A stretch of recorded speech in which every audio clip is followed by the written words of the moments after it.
my name is Jasmine, and the first thing that I wanted to mention was actually a story about how I realized that I was a perfectionist. And it was a few years ago, I stumbled upon a video with Marie Forleo. Maybe some of you guys know her. She's the one that's known for the B School.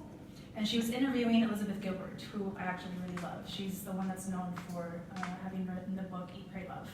So the interview was basically about the book that she was just releasing called Big Magic, which is a great book. I highly recommend it. And the tagline is about creative living beyond fear. And there was something that she said in that interview that really triggered something in me. She said, perfectionism is essentially fear in high heels. It's fear with a cute outfit, because with a cute outfit, it can go out and it can be liked. People are more appealing. It's more appealing for people. It's more attractive for people. So I was like, that's actually very interesting and probably very true. So I actually got the book and I started reading it. And it wasn't until I actually read the book that I actually realized how much of a perfectionist I was. And the reason why I realized that was because I realized that I had so many ideas. There were so many things that I wanted to do, but never did them. In my previous career, I was working at Universal Music. I worked with them for about 8 years.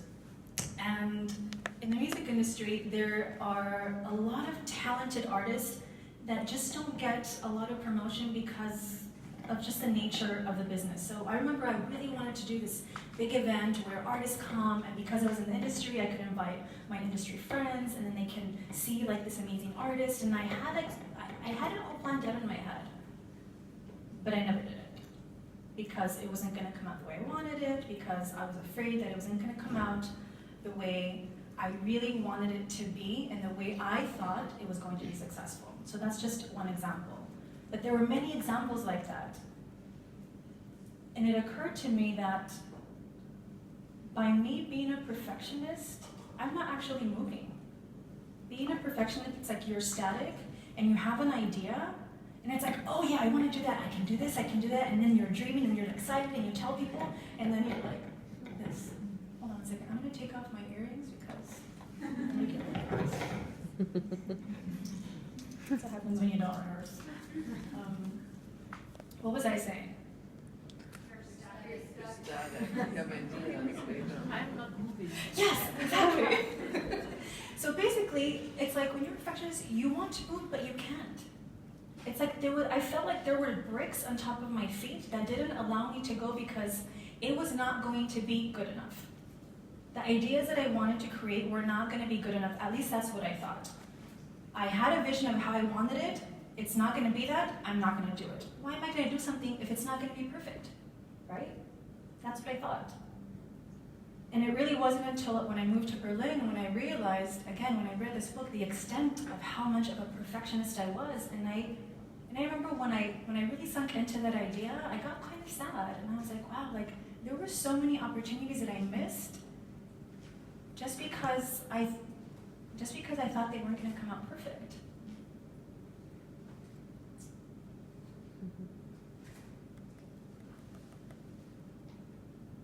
And it was really sad, actually. I really felt sad in that moment. I almost felt like, oh my God, I'm in my early 30s, like, what have I done? I mean, of course, I have a resume and I worked at Universal Music and I've done this and I've done that, but I'm like, what have I actually done for myself? What have I created? I've never really done something for myself. I've always done things for others, not for myself. And then I realized how much of this judgment I had, the judgment of not being good enough. And that's what a lot of perfectionism is about. It's about adding the judgment, it's not going to be good enough. Or rather, it needs to be this good, or else I'm not going to do it. Or I need to be perfect, or something needs to be perfect, or others need to be perfect, or whatever idea it is that I have, whatever business I want, it has to be perfect. So, what happens when we seek perfectionism? One thing that I see oftentimes is we tend to be very controlling. We tend to control, of course, because we have this perfect idea in mind. We want to control people. We want to control how it's going to look because we know exactly how we envision it in our head, and it needs to be that way. So of course, if you're working with people, you're like, no, you need to do it this way. no, no, no, not like that, you need to do it like this. Remember I told you? So when you do that, how do you think you make people feel? What kind of relationships do you think you create when you are that way? Probably not good ones, right? Do you think that you're really connecting with people when you are coming from that space? When you're trying to control things? Because also in the end, control is not even real. You actually don't have control over anything. It's a complete illusion, but that's another topic. You know? So the other thing that happens when you seek perfectionism, I mentioned it a little bit already, is you tend to just not be very nice to people. You're mean to them, you belittle them. It's like, hey, that's not how I told you to do it. Do it this way, that's not good enough. And you're literally telling that person that what they're doing is not good enough. And how do people perceive that? Sometimes people are like, oh, no, it's okay, it's okay. But really what you're telling that person is that they're not good enough. Because at the end, what you're projecting is your own stuff. Because you feel you're not good enough unless it's perfect. Your idea is not good enough unless it's perfect. And that is like hashtag bullshit. It's not true. Another thing that happens when you seek perfectionism is that you end up sometimes not taking care of yourselves. And I know I've done it many times in the past where I was, procrastinating, of course. I used to be a big procrastinator. I think it's kind of like cousins with perfectionism, or at least in my life, the double P's. Is that you end up just not nourishing yourself. You forget to eat. I know I've done that. Or sometimes when I had to do a big project, I love to eat and I eat a lot, but somehow my body would forget to eat. Or I would just sleep for like 3 hours, or sometimes even pull all-nighters. It was more important for me to make sure that what I created, what I did, was perfect. At what cost? At the expense of my own well-being, of my own health. It was more important to do that perfect than to be kind to myself, than to take care of me, than to nourish myself. And when you really think about it in that way, it's kind of sad. The fact that we put more emphasis and more love and more time and more energy on that project, on that idea, on that proposal, on that client, than on yourself. You are what's most important. Your well-being is what's most important. Physically, internally, emotionally, spiritually, everything. But no, things need to be perfect. Otherwise, we won't get that investment. Otherwise, he won't like me, or she won't like me. Otherwise, whatever, fill in the blank. You know? So why do we do this? Why do we seek perfectionism? Why do we seek to be perfect? And actually, before we go into that question, what is perfect? Can anybody answer that?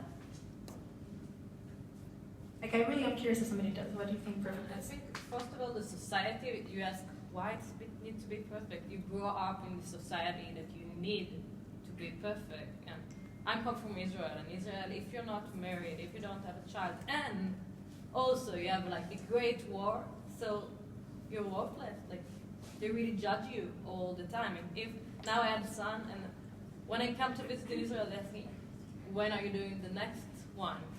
What are you doing for a living? Like, I'm until now in the maternity leave, but okay, but what is your job? And not like, the society is like, ask you to be perfect. If it starts from the toys that we give to daughters, like Barbie and stuff, and in the end of like, be also a great professional worker and businesswoman and both. Perfection is also a situation or a status you cannot reach because you will never be happy with it because it's fiction. So you're driven all the time motivated to reach this status or situation, whatever it is for you. Anyone else? I think the same. Thank you. I actually think the same. I think that perfection is an utopia. We cannot reach it because perfection means flawless, and humanity, human human beings are not flawless. We can, fail, and we can do some mistakes, and we should not be judged for it. So for me, perfection is just illusion. Anyone else? I'm from the US as well, and I think especially in the tech industry and in every industry, though, you kind of compare yourself. Like, perfection is not just like having a great job and having a family and doing everything right. I mean, the way I see it is like you have to be the best, and it's kind of like relating to what you had said before. If it's not going to be perfect, you're not going to do it. And I think like a lot of people that I know, including myself, like if I'm not going to be the best at something, then it makes me hesitate to even do it. But I think perfection in some cultures is also just being like the unicorn company, or like the best artist, or like the best whatever it is that you would be. Yeah, exactly. Perfection is just an illusion. It is the unreachable. There is no such thing as perfect. What a perfect life is for you is very different than what a perfect life is for you. A different job, like a perfect job for you, is very different than a perfect job for you. So what is perfect, and why do we then continuously still seek perfectionism? It's cozy, it's safe, but really it's because we have a fear of not being good enough. Again, going back to what Elizabeth Gilbert said. We fear not being good enough, and that's why we seek perfectionism. We fear to not be accepted, because as human and social beings, we want to be accepted. We want to be good enough. We want to be accepted. And the real underlying thing is we have the fear of not being loved, because that is like the main essential fear that we as human beings have. Some people will question me and be like, no, that's not true. It's a fear of death, but same thing. Fear of not being loved. And if you think about it, it's very interesting because we seek perfectionism because we have the fear of not being good enough. But really, what's happening is that we're doing that because we do feel not good enough as we are. Does that make sense? It's pretty crazy, right? It's pretty crazy how our mind works. We do something because we don't want people to know that we're not good enough, but I actually am. Or that's how I see myself as. Because if I don't reach the unreachable, then I'm not good enough.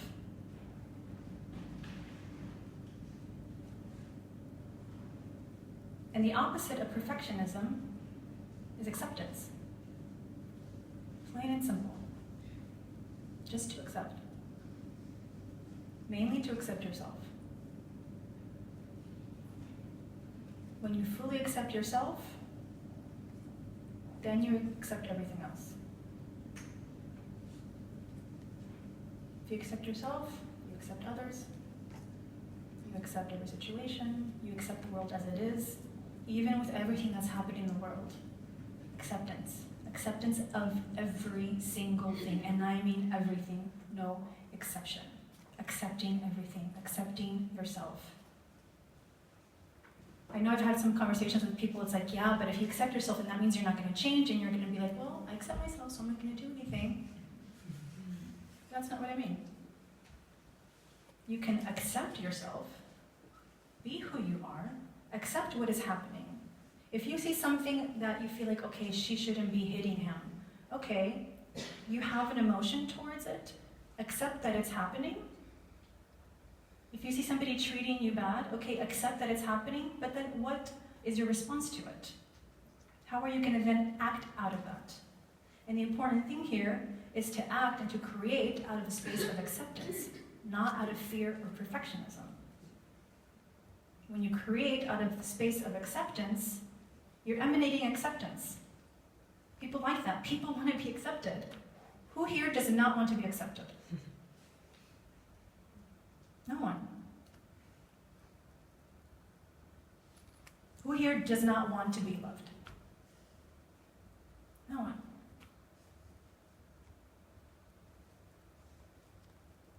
So again, it's so important to just learn how to accept yourself. And there's of course many ways to do that.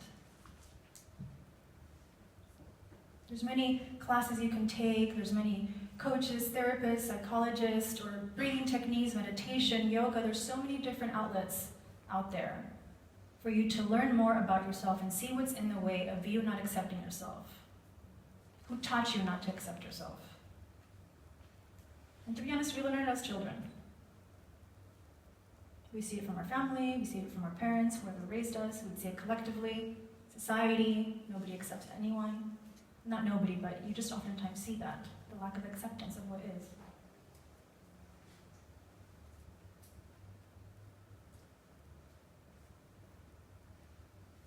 So now I have a little exercise to end. So now I ask everyone to stand up and find a partner.